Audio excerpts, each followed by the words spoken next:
Okay, so this is our first online lecture. I'm really sad that we're not face to face and I can't see you guys, but this is the second best thing. Now remember, if you have a printer, go ahead and print out the fill in the blank notes. And as I go through the lecture, you can go through the PowerPoint and just write in the blanks and all that good stuff. For my kids, obviously, that don't have a printer, no big deal. Remember, I told you, I'm going to tell you what you need to write down. So just get a blank piece of paper, a pen, and stop my lecture when I tell you, hey, you need to write this. Stop it, concentrate on the slide, write it down, and then just keep going. Now, you don't have to finish my lectures in one day. Most of them are going to be about 20 minutes. I don't want to overwhelm you. You can do 10 minutes one day and 10 minutes the next day, and just go from there. So I don't want you to feel like you have to sit here and just stare at the screen or stare at the PowerPoint. Like, I don't want to. No, not at all. Do this at your own pace. That's the great thing about online work is if you need a break, if you need to get up and whatever, you can do that. You can pause me and move on. So I'm going to be looking over here. This is where my PowerPoint is. And you just follow along. You can put me in the background, go to your tab where the PowerPoint is. I feel like I dressed up. I know Dickie always says I dress as really girly, but I dressed up because I have nowhere to go. And so I'm trying to be super professional for you guys online. More professional than I was in person. Sad. All right, let's talk about the Cold War. Really pumped. It's a very exciting unit because us and the Soviet Union had got a little issues with each other. All right, so let's start off. Let's go to slide 2. And let's talk about the Cold War. Now, we're in 1945. World War II is over. We dropped 2 atomic bombs on Japan, and the Pacific Theater, the war is over. Now, the big thing you need to know is that the United States, after this war is over, joined the United Nations. Now remember, after World War I, we came up with the idea of the League of Nations, but we didn't like the way they were going to run things, and so we said no. So now it's 1945, scrap the League of Nations, we're going to start the United Nations, and we're going to join that. And that is a organization to help intervene in world affairs, to help keep peace before people go to war. It can be effective sometimes, but clearly we've had wars since then, and so it doesn't always work, but it's a step in the right direction. So go ahead and go down to slide 4.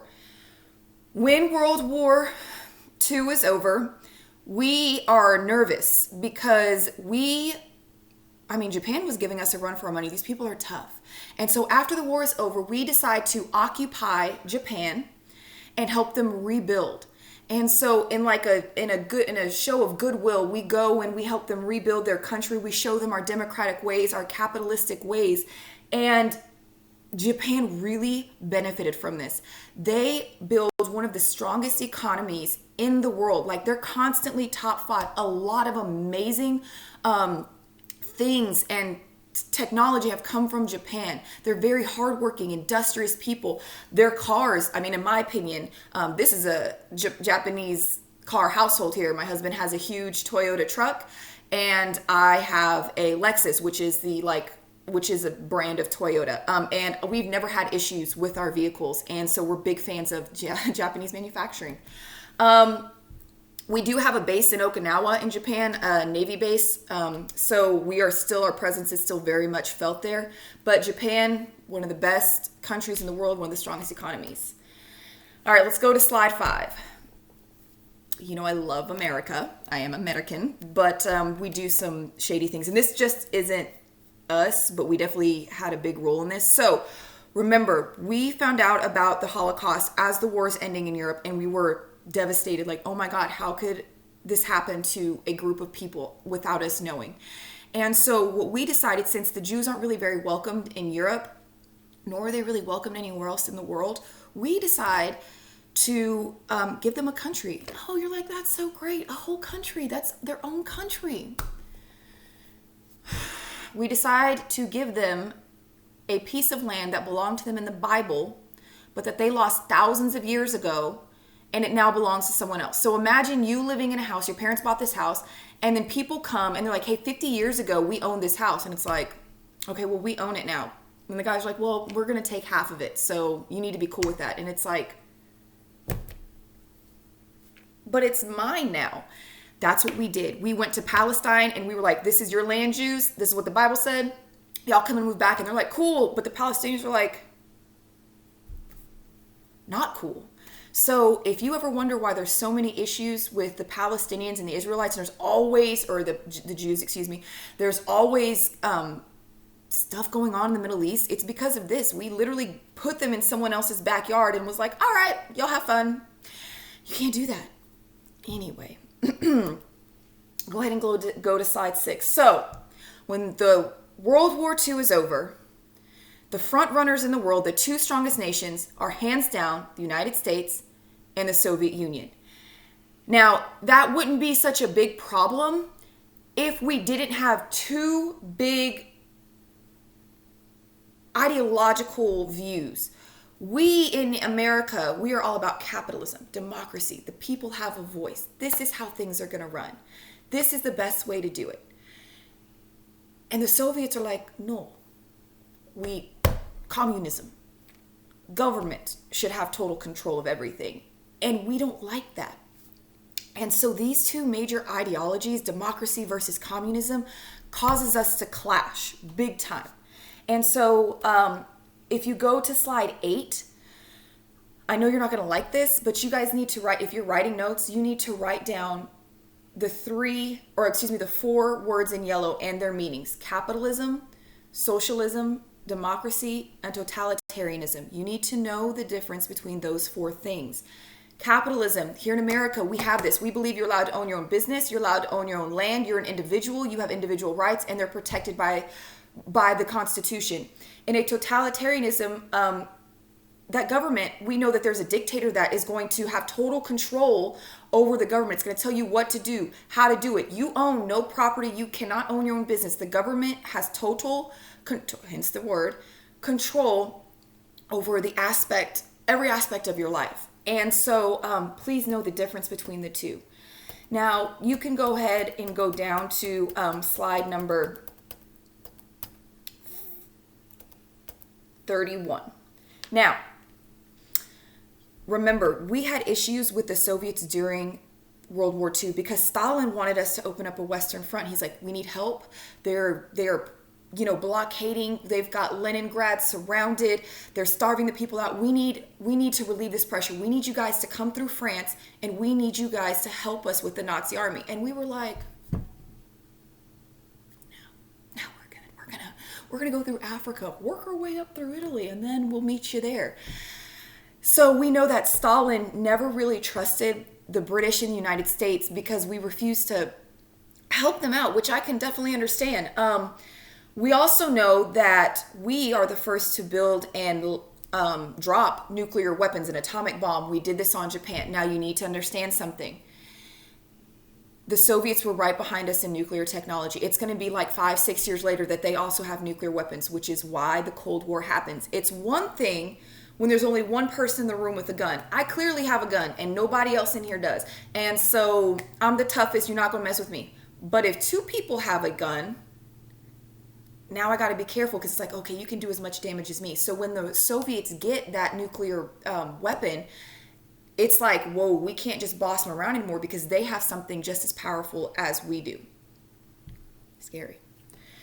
So you need to go to 32. And remember, I talked about this during World War II, so this is just a lot of reminder.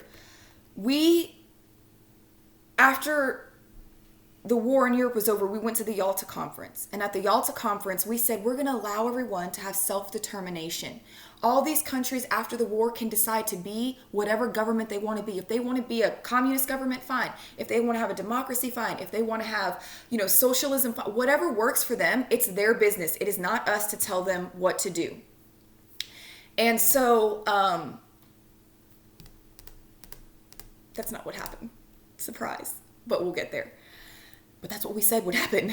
So when World War II is over, we don't like the idea of another dictator in charge of a very powerful country. Stalin is in charge of the second most powerful country in the entire world. Doesn't sit well with us.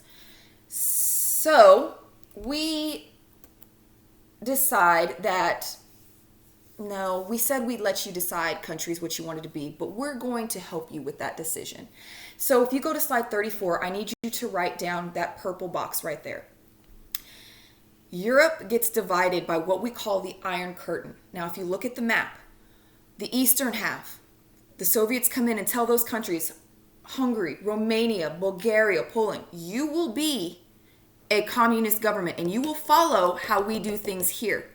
And you can't say none about it, boo-boo, because guess what? We're bigger and stronger than you. And the United States like, oh, this is bad. So to maintain the balance of power, like, okay, that half is now communist. Great. We go to the western half. That's what you're looking at in green over here. And we're like, okay, you guys are going to be a democracy. And so you're going to run things like we run things here. And so Spain, France, Italy, West Germany, the United, they're all going to be democratic countries. And so it's like the East versus the West, the good versus the bad. And it's all to maintain this balance of power. So on slide 35, you need to write down everything. If you are taking notes by hand, everything on slide 35 needs to be written down. So Truman comes up with this, or the United States government comes up with this containment policy. We're not going to help those Eastern countries that you saw in purple on the map. We're not going to help them. It's a wrap. They're going to be communist. What we're going to do is contain it.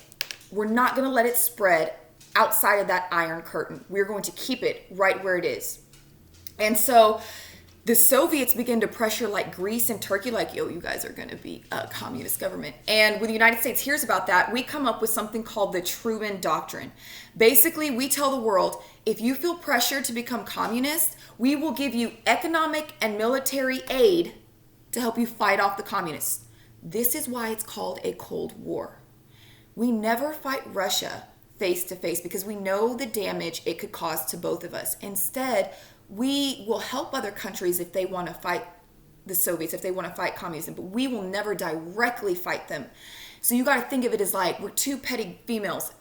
Like, we don't like each other. We talk about each other. We don't like the way each other moves. We don't like the style each other has. But we both know that if we fight, we're going to tear each other up.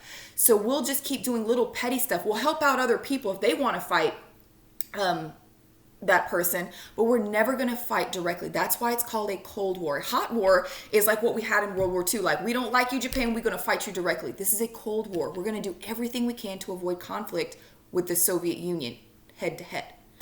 Okay, so the Truman Doctrine, we promise, and if you're taking notes, put a star by this, we promise that we will give you money and military supplies if you don't want the communists coming to your country. Now, go to slide 38. You need to write everything on slide 38. So we also come up with the Marshall Plan. And basically, those countries that you saw in green on the map, we were like, you know what? Because you guys are democracies and we really like that, we're going to give you $13 billion in aid to help you rebuild. We know your country was torn to shreds. We're going to give you money and we're going to rebuild. And the reason we do this was to make democracy and capitalism look good. We helped rebuild Western by 1952. A mere 7 years after the end of this war, we have not only rebuilt Western Europe and it looks good, it's going to be recovered. The economy there is going to be running pretty well. And it ensures that communism is never going to float past that Iron Curtain. And so we're like, look how good democracy is. Look what we rebuilt. It's almost better than it was before. It is better than it was before. And we're looking at Eastern Europe and it's like, you guys look like crap. So if you ever go visit, I really encourage you guys, if you ever get the chance, you get to go visit Europe today, you can see a pretty distinct, when you're in France and Italy and Denmark and a place like that, you can see how the infrastructure mirrors a lot more like England and the United States. It's new, it's more modern. And if you go to, there's a lot of poor places in Eastern Europe, a lot more slums. And some of that does have to do with the fact that the communists really weren't bent on helping those nations rebuild and get their economies up and running. So the Marshall Plan equals money. We are giving money to Western Europe to rebuild. Now, if you guys are taking notes on slide 40, you need to write that green box right there. So in 1949, the United States formed something called NATO. I think you've heard of it before because it's still around. And it stands for North Atlantic Treaty Organization. And if you look on this map right here, those countries that you see in green, in that dark, dark green, those are countries that are part of NATO. Basically, this is a military alliance. You're like, didn't we just talk about how bad alliances are? Yes, but we don't learn our lesson. So we form NATO, and basically it's a military alliance among those democratic countries in Europe and in North America. You can see that Canada's part of it. And we say that if you ever feel threatened by anything, we will be there to back you up. This is still around today. NATO is still around. So here we are in an alliance system. And the reason for that is because Stalin was creating alliance systems in Eastern Europe. And so to balance that out, we created our own alliance system. And you're like, so this is definitely going to lead to World War III. Technically, no, but it does lead to other wars, which we'll talk about as this unit goes on. Now, on the next slide, just slide 41, I just want you to check out how many alliances there are today. There's CENTO. There is CETO, the Southeast Asia Treaty Organization. There is the Rio Treaty. There's a bunch of treaties that happen and alliances that happen after NATO, most of which are still around today. And you can see the South Korean Mutual Defense Treaty, which we will talk about. So the reason we're having issues with North and South Korea, we're going to talk about in this section. All right, so the government's going to create 3 new agencies after World War II, and this is going to help us deal with the Cold War. So if you're taking notes, you just need to write down what the 3 agencies are. You don't need to write down necessarily what they do. You just need to write down the 3 agencies. So check this out. We get a Department of Defense. We had it. It's just going to be reorganized because we created an Air Force. Remember, we're using planes during World War II, so that's the new agency. We have the Air Force added to the military.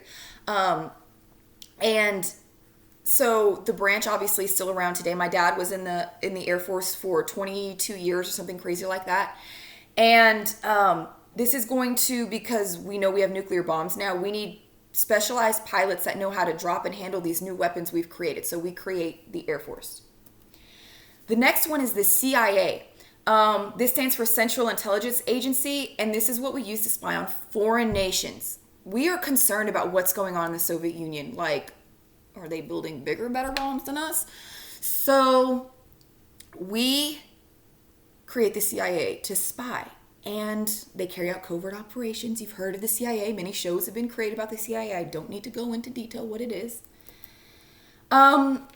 The CIA has done some shady things, which we can hopefully get to during these online classes and talk about, but we'll hold off. Okay. All right, I'm on slide 45. We also create the NCS, which is the National Security Council. This is a special council that is created to advise the president on national and foreign security policy matters. No one is an expert on, if I ask you what type of government they have in Bolivia, you probably can't tell me. And I don't know if our president could tell you either. So you've got people that know everything about countries around the world and how they operate. So when an issue comes up, we know how to deal with it correctly, because not every situation can be dealt with the same way. Okay, so that is going to be kind of part of what the National Security Council does. It's a council to help the president make the best decisions on how to handle foreign and national policies. All right, so I'm on slide 46. Germany. Poor Germany. So after World War II is over, remember, if you look at this map right here, we divided Germany up. We like, look, you done almost killed us in World War One. You almost did the same thing in World War II. Y'all are some powerful people. Y'all's armies, top notch. So all of us occupied, the United States, Britain, France, and the Soviets each kind of took a piece of Germany and occupied it. We left troops there to babysit them. The capital of Germany is Berlin. Half of Berlin is controlled by the Soviets, the other half by the Allied powers, the United States. And in 1948, Stalin tried to turn all of Berlin, all of this huge city, into a communist government. And he did something called the Berlin Blockade. If you're taking notes, you need to write down the Berlin Blockade, that last green box. And so he's basically going to do what he tried to what Hitler tried to do in Lenin. He's going to try to starve the city. He's going to put a blockade around the city, and he's going to try to starve them into submission. Like, you don't want to be communist? Okay, at the end of the day, when you're hungry, you'll do about anything. In response to that, I'm on slide 47, we did something called the Berlin Airlift. You need to write that down as well. We, for 11 months, flew our planes, we in the British flew our planes, and we dropped food, fuel, and supplies for the people blockaded in the city.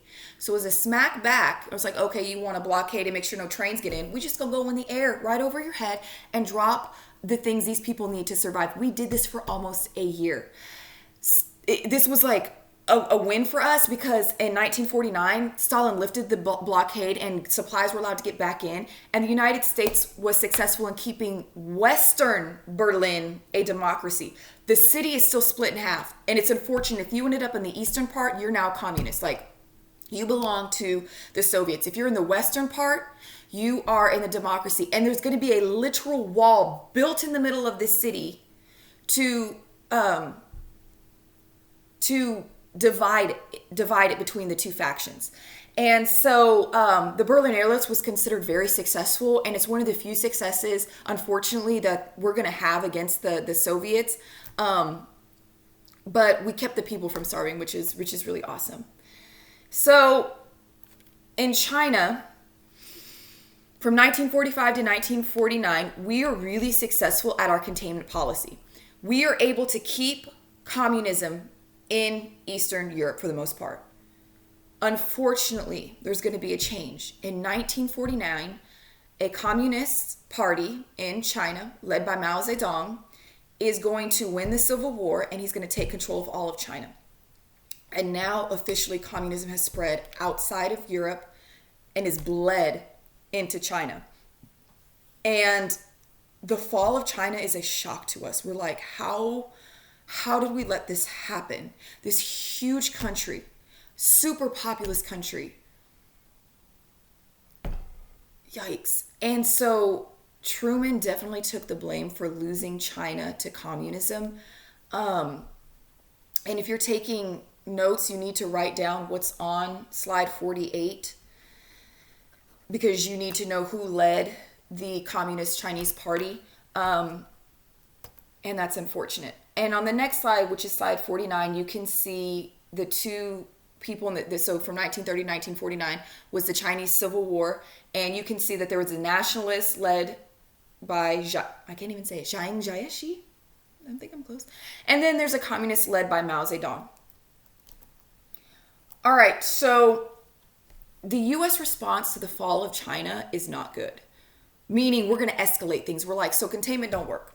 We try to contain it. We try to keep it in one place. It ain't working. And what we're afraid of, and if you're writing notes, you need to write down the domino theory. Okay, again, I'm on slide 50.